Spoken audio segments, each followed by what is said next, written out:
मला इतकं बरं वाटलं. तुला माहिती आहे ना प्रवीण, की मोहन जोशी हे माझाचा आवाज आहेत. आमच्या त्या चॅनल आयडीला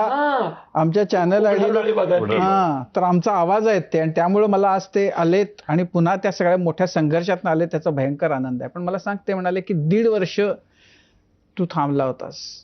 मी माझी एक ती पद्धत आहे सिनेमा, मी टिपिकल सिनेमावाला नाहीये. म्हणजे रोज या क्षेत्रात काम म्हणजे मी करूच शकत नाही. तर माझं निम्म शेती निम्म सिनेमा असतं. तर 2 वर्ष काय बाबा देऊळ बंद आला, मग 2 वर्षांनी बरोबर मी मुळशी पॅटर्न केला, बरोबर 2 वर्षांनी कोरोना आला म्हणून आंबीरराव राहिला, नाही तर तो पूर्ण झालता. मग 2 वर्षांनी धर्मवीर 22ला, मग 24ला धर्मवीर 2, 26ला देऊळबंद 2. वर्षांनी कोरोना आला म्हणून आंबीरराव राहिला, नाही तर तो पूर्ण झालता. मग 2 वर्षांनी धर्मवीर 22ला, मग 24ला धर्मवीर 2, 26ला देऊळबंद 2. तर धर्मवीर 2 झाल्या झाल्या म्हटलं काही नाही, आता पहिलं स्वामींचं काम करायचंच म्हणून त्यांच्याकडे गेलो. आता स्वामी तर आपले ठरलेले आहेत ना.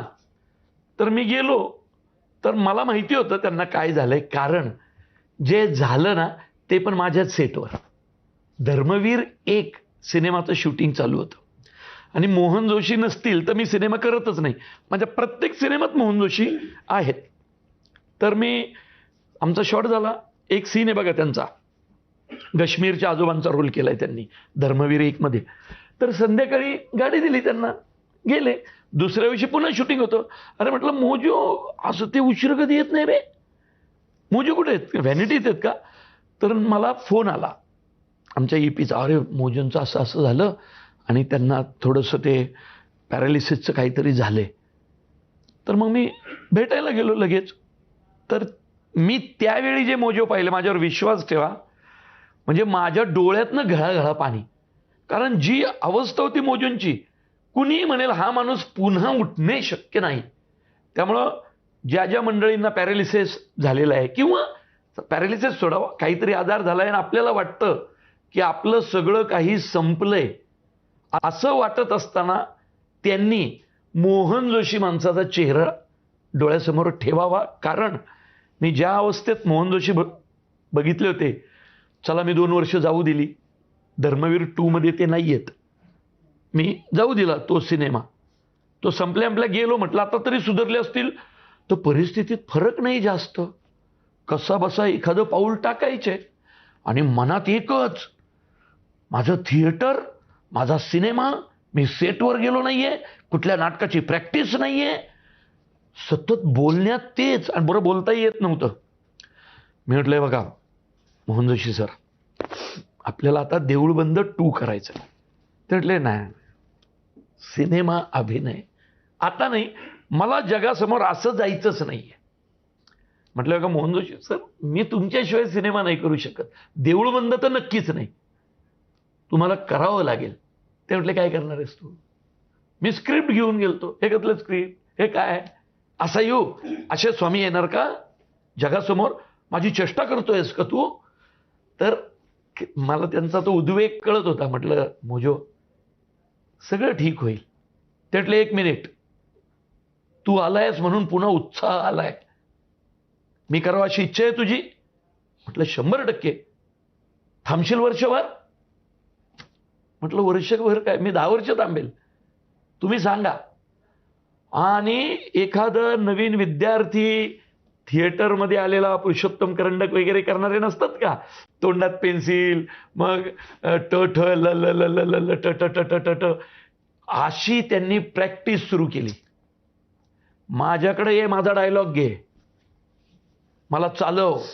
मग काहीतरी ते मसाज डॉक्टर ते त्यांनी लावले.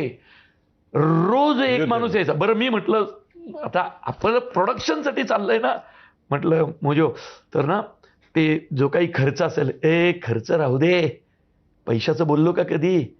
या सिनेमामुळे उभा राहतोय पुन्हा, मला त्याची उभारी आली आहे. नाही, मला भयंकर, म्हणजे इतकी मोठी गोष्ट आहे ना, की हॅट्स ऑफ टू यू, की तुम्ही ज्या पद्धतीनं त्याच्यावर मात करून उभे राहिलात. सांग पुढं. आणि असे उभे राहिले. एक दिवस फोन आला, सर, एक तर ते सर म्हणतात, ते म्हटलं आमच्यात पद्धत आहे, दिग्दर्शक हा सर, सर जरा घरी या. मी गेलो, ते सिंहगड रोडलाच राहतात. मी ताबडतोब गेलो.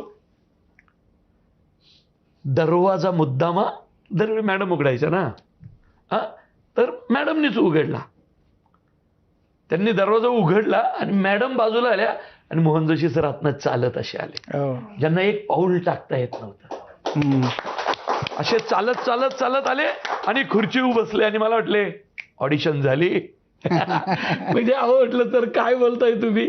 आणि म्हटले आता शूट लाव, आता शूट लाव. फक्त माझ्या मनात काय होतं, त्यांना गोष्ट माहितीच नव्हती तोपर्यंत. पहिल्या देऊळबंदच्या भागात राघव शास्त्रीच्या AC गाड्यांमधनं त्याची नाही का, त्याला पार हे करत त्यांनी हे केलंय. मी म्हटलं काय आलं, म्हटलं मुझे जरा पिक्चर असा आहे की देऊळबंद भाग 2 आता परीक्षा देवाची.